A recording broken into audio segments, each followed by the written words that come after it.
Assalamualaikum warahmatullahi wabarakatuh.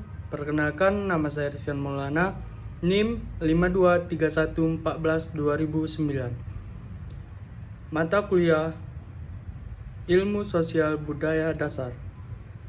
Dan saya berterima kasih kepada dosen pengampu saya, Bapak Ijudin Syah Siregar MPD. Baik, di video kali ini saya akan mereview buku Ilmu Sosial Budaya Dasar.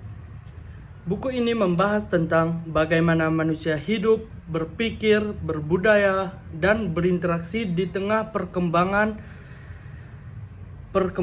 zaman, dari masa kuno hingga masa era digital. Yuk kita bahas ringkasan dari bab 1 sampai bab 7. Bab 1 ada ilmu sosial budaya dasar. Bab ini membahas pengantar tentang apa itu sosial dan budaya dasar, atau disingkat dengan ISBD. Tujuan agar mahasiswa memahami dirinya sebagai makhluk sosial dan budaya yang tidak bisa hidup sendiri. Di bagian ini dijelaskan standar kompetensi, visi, misi, dan tujuan pembelajaran, yaitu membentuk manusia yang berpikir kritis, menghargai perbedaan, dan mampu memahami realitas sosial. ISBD membantu kita menilai fenomena masyarakat seperti perubahan perilaku, konflik sosial, hingga tantangan globalisasi melalui pendekatan humanis dan interdisipliner. Ke bab 2, manusia dan kebudayaan. Bab ini menjelaskan bahwa akal budi adalah ciri utama manusia yang membedakan dari makhluk lain. Dengan akal, manusia menciptakan kebudayaan hasil dari cipta, rasa, dan karsa. Kebudayaan mencakup bahasa, seni, ilmu, pengetahuan, moral, hukum, dan adat istiadat. Buku ini juga membahas model kebudayaan seperti material, atau itu disebut dengan benda, dan non-material, nilai, norma, dan ide. Kemudian dibahas perubahan kebudayaan dari tradisional ke modern, serta bagaimana teknologi menciptakan bentuk baru, yaitu kebudayaan digital, culture of digital.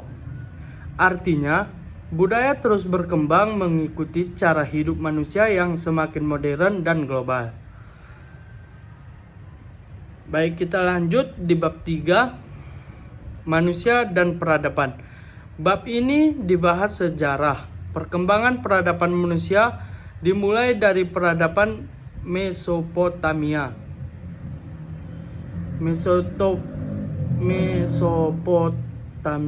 sebagai yang pertama, lalu berkembang di Yunani kuno hingga zaman modern. Peradaban tumbuh melalui pengetahuan, ekonomi, politik, dan teknologi. Ada juga pembahasan tentang energi dan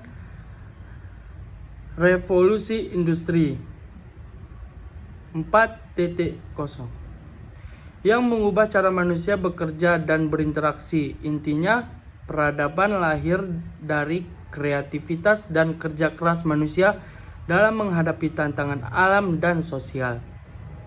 Bab ini mengajak kita melihat bagaimana nilai-nilai kemanusiaan harus tetap dijaga di tengah kemajuan teknologi. 4. Manusia sebagai individu dan makhluk sosial. Bab ini menegaskan bahwa manusia punya dua sisi, individu yang unik dan makhluk sosial yang butuh orang lain. Dibahas konsep masyarakat, keragaman sosial di Indonesia, dan bagaimana urbanisasi memengaruhi kehidupan modern. Selain itu, dijelaskan tentang proses sosial seperti kerjasama, persaingan, dan konflik, serta stratifikasi sosial, pembagian kelas dalam masyarakat, Manusia juga bisa mengalami mobilitas sosial, yaitu perubahan posisi sosial, baik naik maupun turun. Kesimpulannya, hubungan sosial membentuk struktur masyarakat, dan setiap individu punya peran dalam menjaga keseimbangan sosial. Kita lanjut di bab 5, manusia dan cyber sociality, masyarakat siber. Bab ini membahas tentang transformasi digital dan bagaimana dunia maya menciptakan ruang sosial baru. Identitas manusia kini juga dibentuk di dunia digital, misalnya melalui media sosial dan teknologi komunikasi. Konsep cyber sociality dijelaskan sebagai ekosistem sosial baru di mana interaksi tidak lagi terbatas ruang dan waktu. Namun, muncul juga dilema sosio-digital seperti penyebaran hoaks, perundangan daring, dan kehilangan privasi.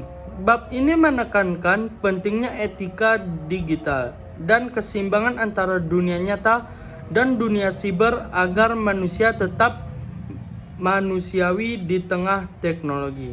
Bab 6. Manusia, nilai moral, dan hukum. Bab ini mengupas dasar perilaku manusia dalam masyarakat, yaitu nilai, moral, dan hukum. Nilai adalah suatu yang dianggap penting. Moral menentukan benar atau salah, dan hukum mengatur agar kehidupan sosial lebih tertib. Nilai dan moral sering muncul dari ajaran agama, budaya, dan nurani, sedangkan hukum bersifat formal dan mengikat. Dalam bab ini juga dijelaskan pentingnya kesadaran hukum, keadilan, dan tanggung jawab sosial agar masyarakat bisa hidup harmonis dan beradab. Intinya, moral dan hukum adalah dua pilar utama yang menjaga keseimbangan antara kebebasan individu dan keteraturan sosial. Kita lanjut di bab 7, landasan filosofi dan dimensi keragaman. Bab terakhir menjelaskan dasar filosofi dari ilmu sosial dasar, yaitu pandangan tentang manusia sebagai makhluk berpikir, bermoral, dan sosial. Kemudian dibahas isu-isu kesetaraan dalam berbagai bidang seperti gender, sosial, ekonomi, dan pendidikan. Keragaman ini bukan untuk dipertentangkan, tapi untuk dihargai dan dijadikan kekuatan bangsa. Dalam pemahaman ISBD, kita diajak untuk lebih terbuka, menghormati perbedaan, dan berperan aktif membangun masyarakat yang inklusif dan berkeadilan. Jadi, buku ilmu sosial budaya dasar mengajarkan kita untuk mengenal diri, memahami masyarakat, menghargai budaya, dan bijak dalam menghadapi perubahan zaman, termasuk di era digital. Melalui buku ini, kita belajar menjadi manusia seutuhnya, berpikir kritis, beretika, dan berbudaya. Sekian dari video saya. Saya mengucapkan wassalamualaikum warahmatullahi wabarakatuh.